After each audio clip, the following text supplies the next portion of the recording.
Students, आज से हम एक नया पाश्चात्य राजनीतिक विचारक शुरू कर रहे हैं और उसका नाम है थॉमस हॉब्स। देखिए, हॉब्स इट्स वेरी इंटरेस्टिंग। और हॉब्स के बारे में जब हम बात करेंगे तो हम ये देखेंगे कि हॉब्स का जन्म किन परिस्थितियों में हुआ और उन परिस्थितियों ने किस तरीके से हॉब्स के विचारों को प्रभावित किया। उसके अकॉर्डिंग हॉब्स ने अपनी सोशल कॉन्ट्रैक्ट की थ्योरी दी। लेकिन उससे पहले आज हम ये बात करेंगे कि थॉमस हॉब्स को हम इसलिए भी याद करते हैं क्योंकि संप्रभुता की जो अवधारणा है उसकी बात सबसे पहले एक व्यवस्थित सिद्धांत के रूप में हॉब्स ने की।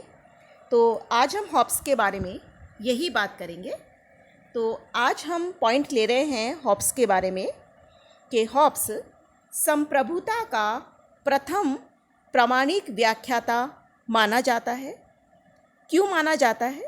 तो आज हम हॉब्स की संप्रभुता की जो अवधारणा है उसे हम डिस्कस करेंगे। देखिए, प्रोफेसर जॉन्स का ये कहना है कि प्राचीन सिद्धांत को नवीन सिद्धांत से अलग करने वाली कोई भी अन्य धारणा इतनी स्पष्ट नहीं है जितनी कि संप्रभुता की धारणा। तो संप्रभुता एक ऐसा कंसेप्ट है जो नवीन अवधारणा माना जाता है, एक नवीन सिद्धांत संप्रभुता का सिद्धांत माना जाता है। और हम ये कह सकते हैं कि संप्रभुता की जो अवधारणा है वो एक नवीन दर्शन का प्रतीक है। और ये जो नवीन दर्शन की प्रतीक संप्रभुता का सिद्धांत है, इस सिद्धांत की सर्वप्रथम पूर्ण रूप से जो अभिव्यक्ति है वो हमें हॉब्स के दर्शन में दिखाई देती है। यद्यपि हॉब्स से पहले बोधा ने संप्रभुता पर विचार किया था और बोधा का ये कहना था कि संप्रभुता राज्य की वह सर्वोच्च शक्ति है जिस पर कानून का कोई बंधन नहीं है। लेकिन बोधा ने भी संप्रभुता पर कई सीमाएं लगाई। जैसे बोधा का ये कहना था कि जो संप्रभुता है वो प्राकृतिक कानून या संवैधानिक कानून, ईश्वरीय कानून या अपनी संपत्ति की रक्षा करने का व्यक्ति का अधिकार, ये सब चीज़ें ऐसी हैं जो संप्रभुता की सीमा निर्धारित करते हैं, संप्रभुता की शक्ति को सीमित करते हैं। तो बोधा के थ्योरी में हम एक असंगति पाते हैं और वो असंगति ये है कि उसने संप्रभुता की धारणा का पूर्ण रूप से विश्लेषण नहीं किया है। और बोधा की इस कमी को पूरा किया हॉब्स ने संप्रभुता के सिद्धांत का एक व्यवस्थित वर्णन उसने किया है, एक व्यवस्थित संप्रभुता का सिद्धांत उसने विकसित किया। और हॉब्स ने संप्रभुता को उन सभी सीमाओं से भी मुक्त कर दिया जो बोधा ने उस पर लगाई थी। अर्थात सबसे पहले संप्रभुता के बारे में बात बोधा ने करी थी, लेकिन बोधा ने संप्रभुता पर कुछ सीमाएं लगा दी थी। ये सीमाएं कौन सी थी? जैसे देवीय कानून, संवैधानिक कानून, ईश्वरीय कानून, प्राकृतिक कानून, संपत्ति की रक्षा करने का व्यक्ति का अधिकार।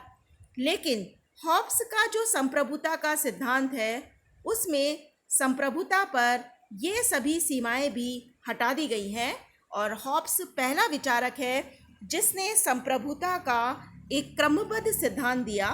तो आज हम उसी का अध्ययन करेंगे।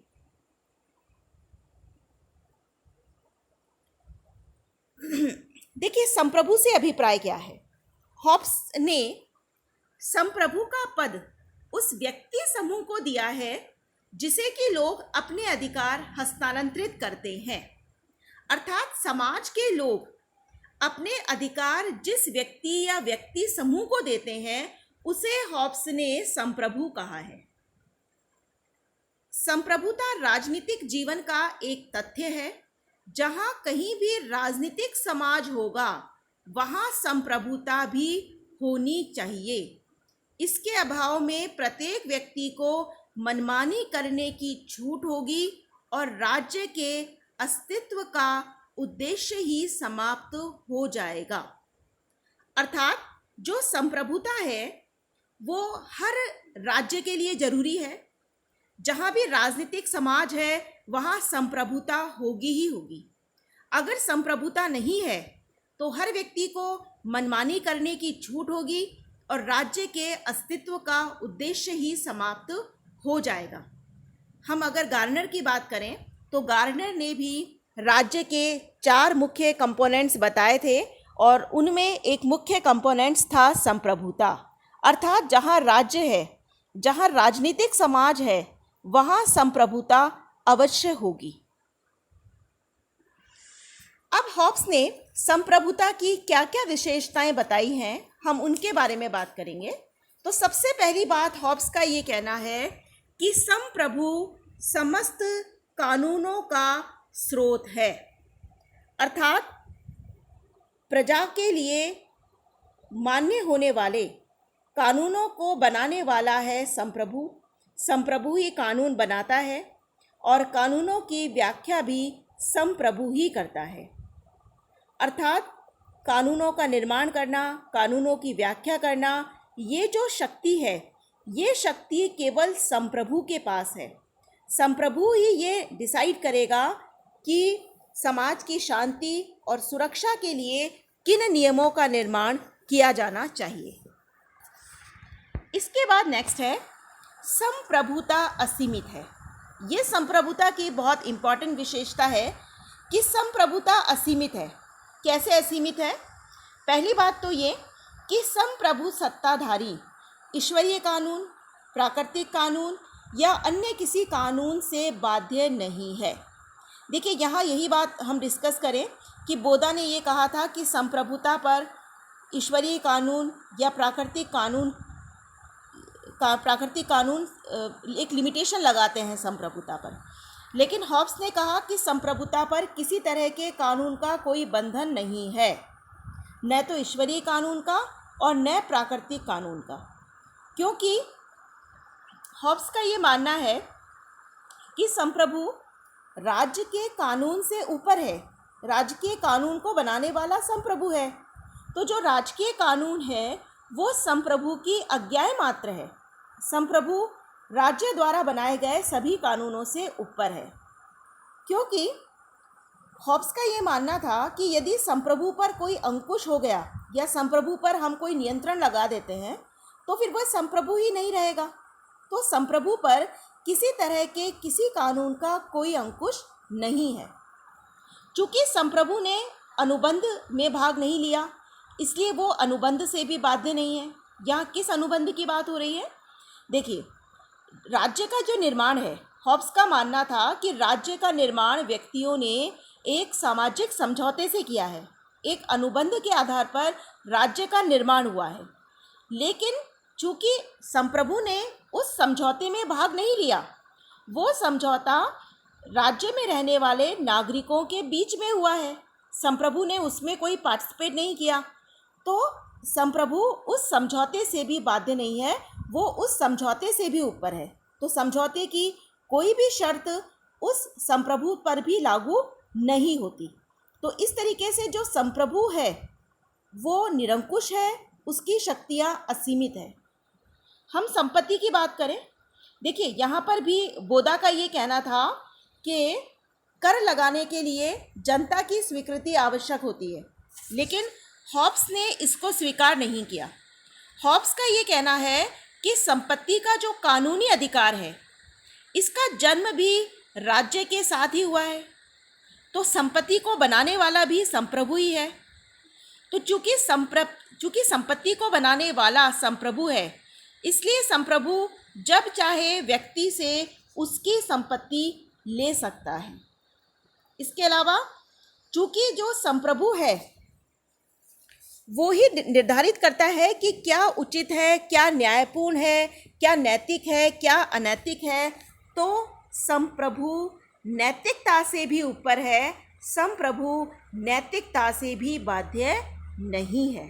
तो इस तरीके से हॉब्स का ये मानना है कि जो संप्रभु है वो क्या अनुचित है, क्या अन्यायपूर्ण है, क्या अनैतिक है, इसको डिसाइड करने वाला भी संप्रभु ही है। संप्रभु ही नैतिक अनैतिक, न्याय अन्याय, संपत्ति के अधिकारों का स्रोत है। तो संप्रभुता असीमित है। नेक्स्ट हम बात करें, देखिए नेक्स्ट है संप्रभु प्रशासनिक शक्तियों का एकमात्र स्रोत। प्रशासनिक शक्तियों का स्रोत भी संप्रभु ही है। कैसे? कि जो प्रशासनिक अधिकारी हैं उनकी नियुक्ति संप्रभु करेगा, उनका श्रेणीकरण ये भी संप्रभु ही करेगा, और प्रशासनिक अधिकारियों के पास जो शक्तियां हैं वो शक्तियां उन्हें प्रदान भी किसने करी है? संप्रभु ने। तो प्रशासनिक अधिकारी उन्हीं शक्तियों का प्रयोग करेंगे जो शक्तियां संप्रभु द्वारा उन्हें दी गई है।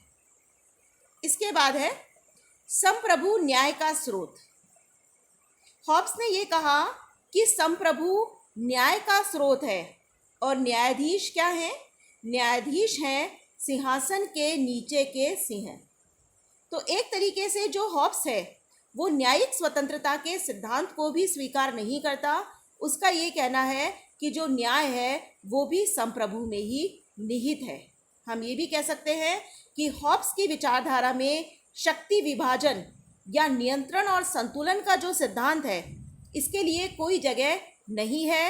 हॉब्स ने शक्ति विभाजन के सिद्धांत को या न्यायिक स्वतंत्रता के सिद्धांत को भी स्वीकार नहीं किया है। नेक्स्ट है अधिकार केवल संप्रभु में निहित है।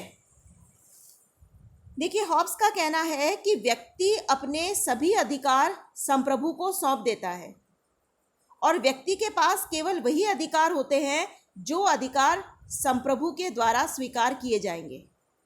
तो व्यक्ति के अधिकारों का एकमात्र स्रोत है संप्रभु। व्यक्ति या समुदाय को संप्रभु के विरुद्ध कोई भी अधिकार प्राप्त नहीं है।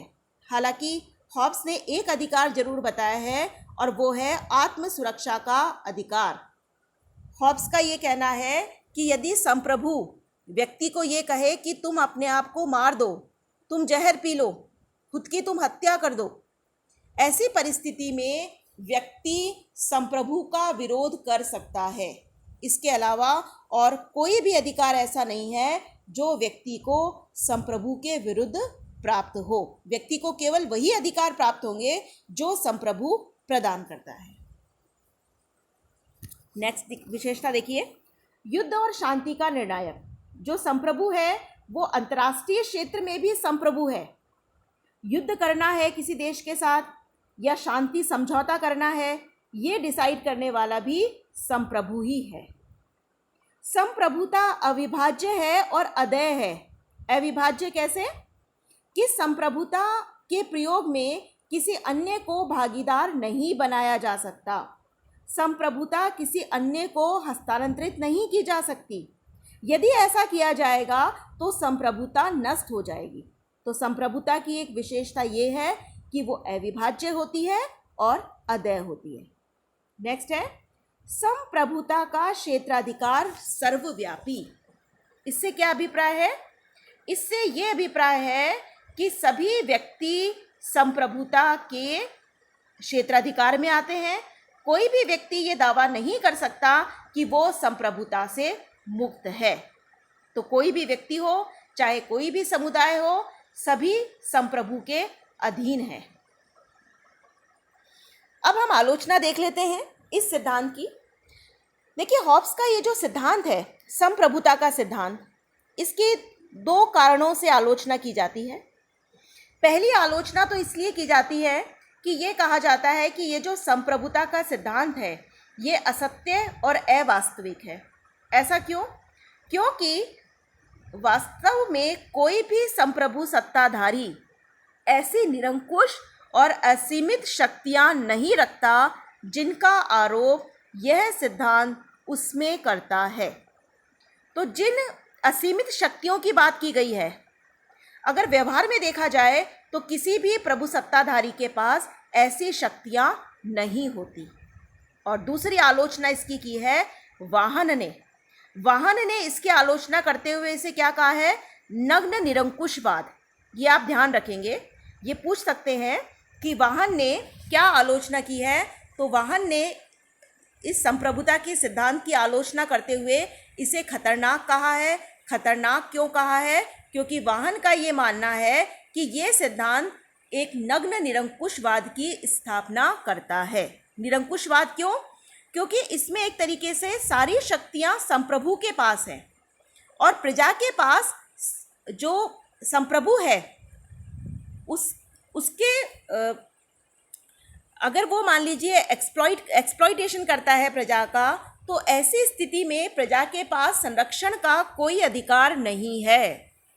तो वाहन इसे कहते हैं कि ये एक नग्न निरंकुशवाद की स्थापना करता है जो प्रजाजन को एक दमनकारी शासन के विरुद्ध कोई संरक्षण प्रदान नहीं करता। तो ये दो आलोचना इसकी की गई है। पहली आलोचना तो ये कि ये असत्य और अवास्तविक है, और दूसरी आलोचना इसे खतरनाक सिद्धांत कहा गया है क्योंकि ये एक निरंकुशवाद की स्थापना करता है। अब अगर अंत में हम निष्कर्ष रूप में बात करें तो हम ये कहेंगे कि इन आलोचनाओं में कोई विशेष औचित्य नहीं है। क्यों नहीं है? क्योंकि देखिए, स्वयं हॉब्स ने यह स्वीकार किया है कि व्यवहार में संप्रभु ऐसी व्यापक शक्तियों का प्रयोग नहीं करते। दूसरी बात, हॉब्स ने निरंकुश संप्रभुता का समर्थन इसलिए किया है क्योंकि हॉब्स ने निरंकुश संप्रभुता को सामाजिक सुरक्षा के लिए और व्यक्ति के कल्याण के लिए आवश्यक माना है।